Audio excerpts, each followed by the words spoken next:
സംസ്ഥാനം സാമ്പത്തിക പ്രതിസന്ധിയെ അതിജീവിച്ചു എന്ന് ധനകാര്യമന്ത്രി കെ.എൻ. ബാലഗോപാൽ. ബജറ്റ് പ്രസംഗത്തിലാണ് അദ്ദേഹം ഇക്കാര്യം പറയുന്നത്.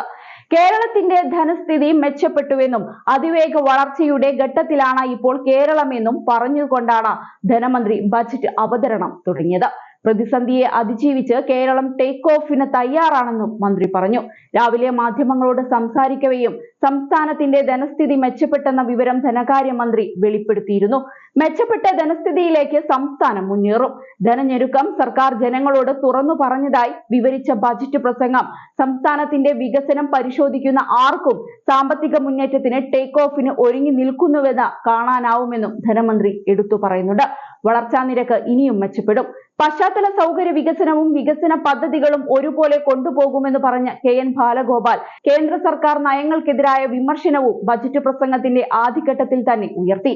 കേന്ദ്രം സംസ്ഥാനത്തിന്റെ നികുതി വിഹിതം വെട്ടിക്കുറച്ചുവെന്നും അദ്ദേഹം ആരോപിച്ചു.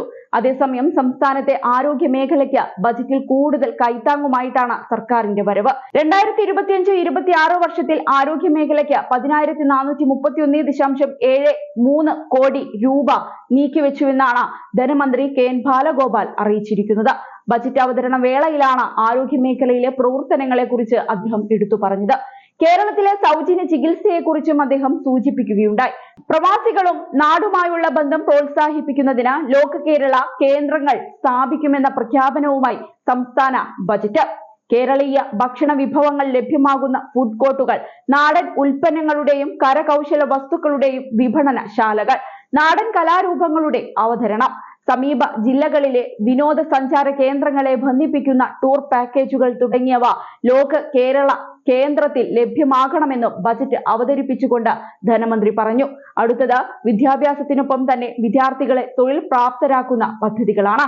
ഇതിന്റെ ഭാഗമായി വിദ്യാർത്ഥികളെ തൊഴിൽ പ്രാപ്തരാക്കാനുള്ള വിജ്ഞാന കേരളം പദ്ധതിക്കായി 20 കോടി രൂപ വകയിരുത്തിയിട്ടുണ്ട്. ബജറ്റ് പ്രസംഗത്തിൽ ധനമന്ത്രി കെ.എൻ. ബാലഗോപാലാണ് ഇക്കാര്യം അറിയിച്ചത്.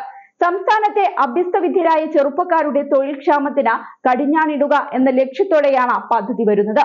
വിവിധ കോഴ്സുകളിൽ അവസാന വർഷം പഠിക്കുന്ന 5 ലക്ഷം വിദ്യാർത്ഥികളെ കൃത്യമായ നൈപുണ്യ പരിശീലനം നൽകി തൊഴിൽ പ്രാപ്തരാക്കുക, പഠനം പൂർത്തീകരിച്ച് ശരിയായി തയ്യാറെടുപ്പിച്ച് തൊഴിൽ മേളയിലൂടെ തൊഴിൽ നൽകുക എന്നീ ജനകീയ ക്യാമ്പയിനാണ് വിജ്ഞാന കേരളം പദ്ധതി എന്ന പേരിൽ അറിയപ്പെടുന്നത്. സമാനതകളില്ലാത്ത ഉരുൾപൊട്ടൽ ദുരന്തം നേരിട്ട വയനാട് മേപ്പടിയിലെ പുനരധിവാസത്തിനായി 750 കോടിയുടെ പദ്ധതി പ്രഖ്യാപിച്ചിരിക്കുകയാണ് സംസ്ഥാന ബജറ്റ്. വയനാട് പുനരധിവാസത്തിനായി 2221 കോടിയുടെ പദ്ധതിയാണ് വേണ്ടതെങ്കിലും കേന്ദ്ര സർക്കാരിന്റെ ഭാഗത്തു നിന്നും ഇതുവരെ ഒരു സഹായവും ഉണ്ടായിട്ടില്ലെന്നാണ് ധനമന്ത്രി പറയുന്നത്. ആദ്യഘട്ടമായിട്ടാണ് 750 കോടി പ്രഖ്യാപിക്കുന്നത്. നേരത്തെ 850 കോടിയുടെ പദ്ധതി വയനാട് പുനരധിവാസത്തിനായി സംസ്ഥാന സർക്കാർ പ്രഖ്യാപിച്ചിരുന്നു. എന്നാൽ കേന്ദ്ര സർക്കാർ ഒരു ഘട്ടത്തിലും സഹായത്തിന് തയ്യാറായിട്ടില്ല. മറ്റ് സംസ്ഥാനങ്ങളോട് കാണിക്കുന്ന സമാനമായ മനോഭാവം ഇക്കാര്യത്തിൽ കേന്ദ്രം കേരളത്തോടും പുലർത്തണമെന്നും അദ്ദേഹം ആവശ്യപ്പെട്ടിട്ടുണ്ട്.